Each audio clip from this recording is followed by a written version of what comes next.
What? I'm just going camping.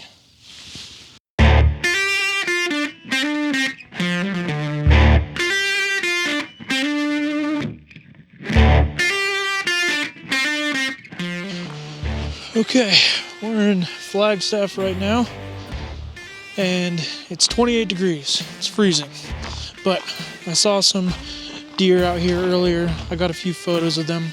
I've got my camera set up right here just because I wanted to get some kind of composition with this in the snow. I haven't seen snow in years living in Phoenix. It is freezing. They're over there at the truck right now getting more clothes out because it's cold. 28 degrees. I'm glad that we decided to camp somewhere warmer. We're camping in Winslow. We were going to stay here, but it gets down to 20 at night. Here's what I got set up to kind of explain what I'm thinking here. But I'm making use of this railing for the leading lines to guide eyes through the photo. I also put the railing on the rule of thirds line, and you'll see what that looks like. I'm doing a focus stack of this image. I'm doing 27 shots at f5, 1/320 is my shutter speed. I'm actually gonna bump the ISO down because I can. I don't need a super fast shutter speed since nothing in the scene is moving, but the snow in sections and some of it on the rail, the white snow, the dark wood adds contrast. But not only that, the shadows and the sun peeking through the trees adds contrast as well. So that's one of the things that I'm going to talk to you guys about is contrast, not just in light and dark, but in colors as well. I think this photo's going to turn out great. We're going to keep driving up the road. I'm hoping there's some elk up there, and I'm excited to see what we get.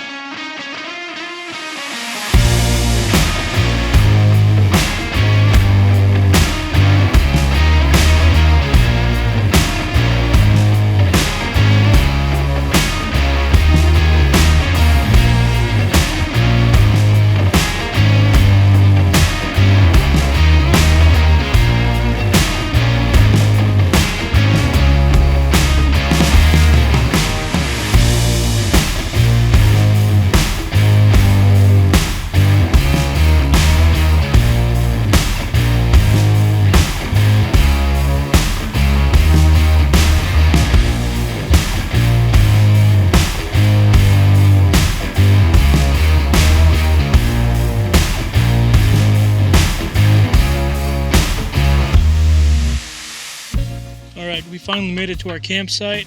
We're here in Homolvi State Park. We were going to camp in Flagstaff near Lake Mary, but 28 degrees when we got there this morning around 8 o'clock, getting down to about 20 at night.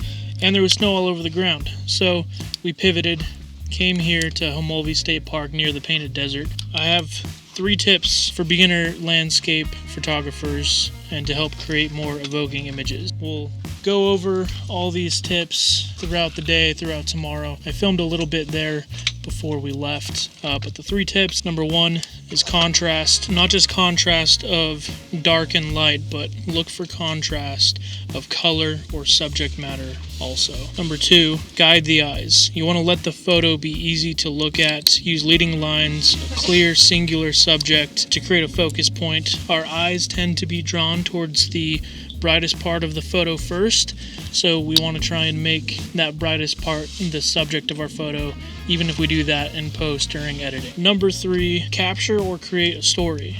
So what does your photo say? A bird looking into the distance can make the viewer wonder what it's looking at.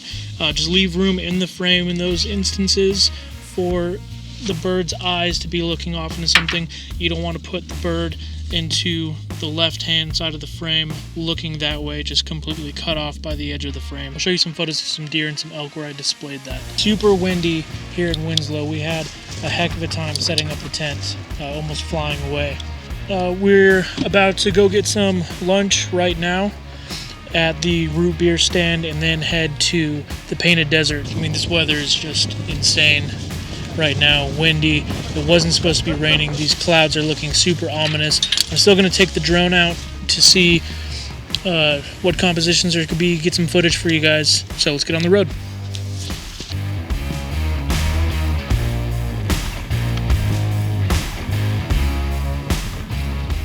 Okay, gross food, but we made it to the Painted Desert. It's pretty amazing. There's some pretty heavy storm clouds surrounding it. I'm going to fly while I have the chance and make some great photos. I also need to find out if I can hike down there somehow to get a composition for Milky Way.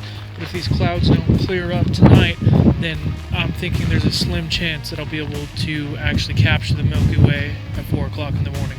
So let's fly the drone, and I want to show you all of this.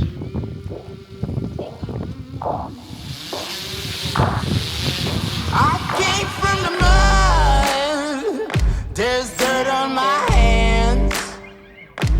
Strong like a tree, there's roots where I stand. Oh, I've been running from the law. Hope they won't shoot me down soon.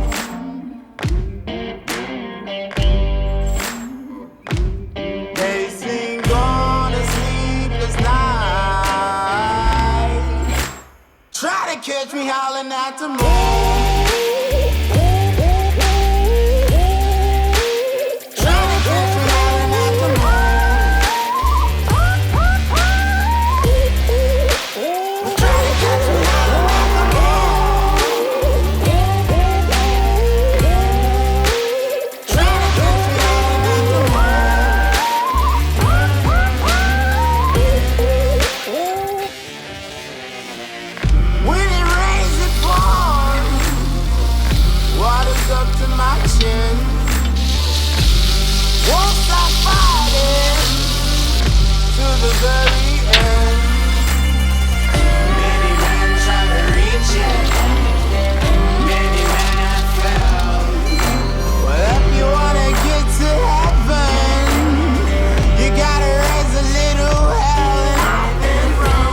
We just hiked down into the Painted Desert, just a little bit down from that ridge up there. We still have all of this here in front of us, which is absolutely gorgeous. Plus you can see that mountain off in the distance. I got a composition that I really like with using the rule of thirds and leading lines. You can see on these hills, the peaks of the hill lead the viewer's eyes down, and then right on the rule of thirds, I've got Ryan standing on one of the hills to show just how big this valley is, and then on another third grid, I've got the mountain, snow-covered mountain all the way in the distance, which just adds scale, creating a really visually dynamic shot. And that's what you kind of want to look for, is something to guide the viewer's eyes to a subject, and then your subject is there and present and makes it really easy for the viewer to look at, to follow that line down into the subject. We're gonna make I'm gonna make a few more compositions out here.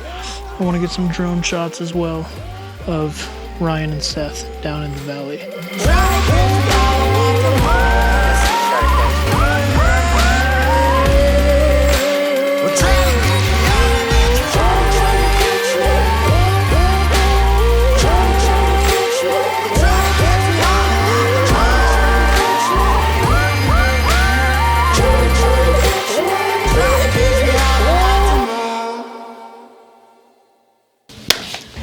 I'm back home. I've edited the photos. I had so much fun on that trip, but freezing is still freezing. 30 degrees is better than 20, but it was still very cold. I didn't get a chance to shoot the Milky Way. We'll do that on the next trip out somewhere. I'll bring you along, of course, and show you what I'm doing. Happy to have you there. Let's go over these photos, go over the 3 tips that I was talking about while looking at the photos. So if we look at this first photo here, I think that it touches on 2 of the tips that I have. So first being guide the eyes, right? So the eyes are going here for me first because it's one of the brightest parts of the photo, and this is leading the viewer's eyes into the rest of the photo, or down this line here, seeing everything that we have in focus, making good use of leading lines. Now, I think we also touch on contrast here. In this instance, contrast of light and shadow, as well as contrast of color. The orange tan look of this wood here, and the white snow and the teal in the sky. adds a lot of interesting contrasting elements. Now if we move over to the next photo here, this is probably one of my favorites. I also have this photo where the deer are in focus. I like this one more. Guiding the eyes, letting the photo be easy to look at. Right, so this is in focus here. All of this is in focus. Now these are guiding the eyes up and down depending on where focus is drawn to first. My focus is drawn here to this brighter piece of dead wood, which brings me up to notice the deer in the background out of focus. I've also darkened up the edges here to really pull focus into the center of the photo to make it stand out what I want the focus point of this photo to be.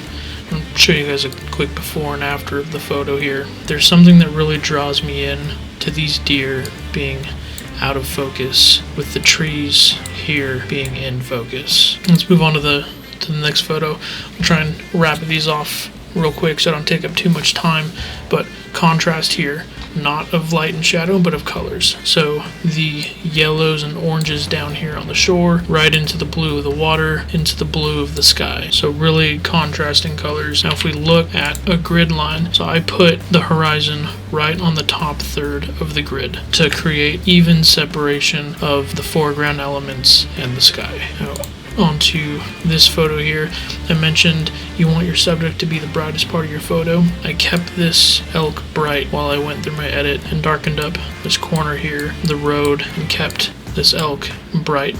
So your eye's going here first. Also touching on point 3, there's more to this photo than just an elk. What I was talking about with you at the campsite, his eyes are looking off this way because that's where he wants to go. This elk was trying to cross the road. I wanted to capture that story that he was trying to get across. I think the car really adds to that as well because he's waiting to cross until that car moves past.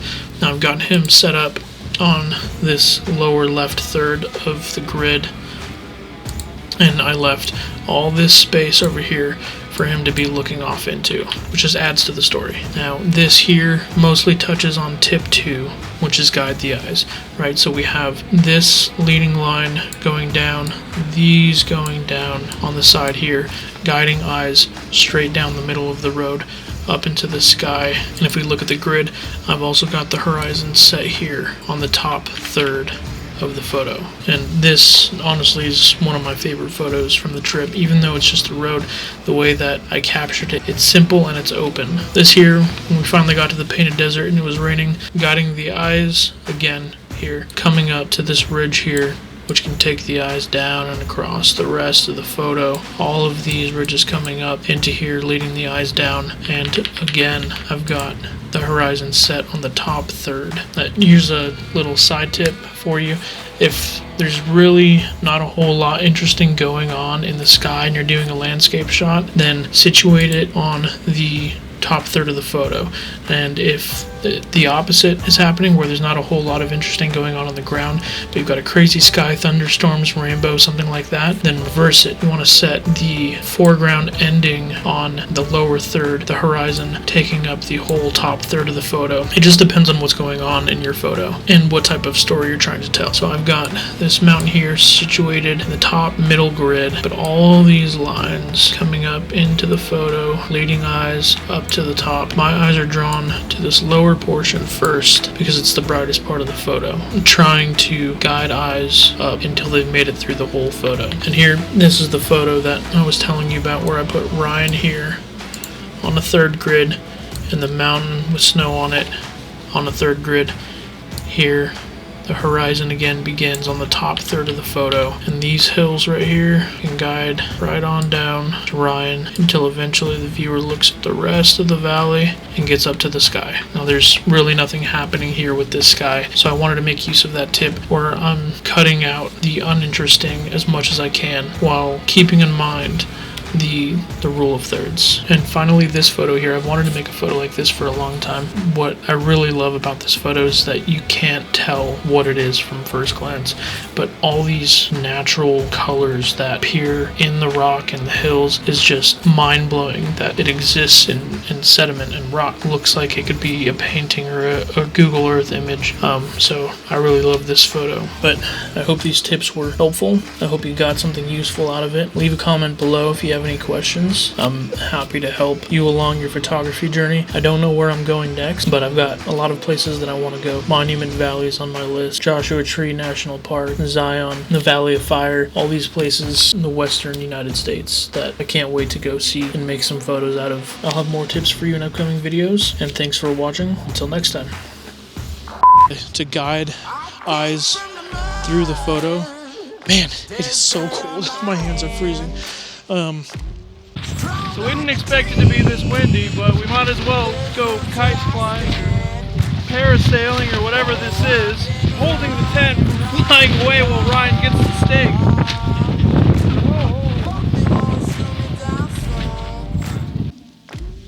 Roll the B-roll.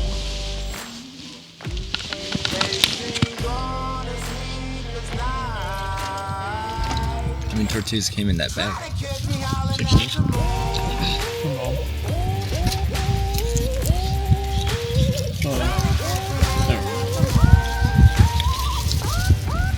I'm just grabbing a pack of tortillas.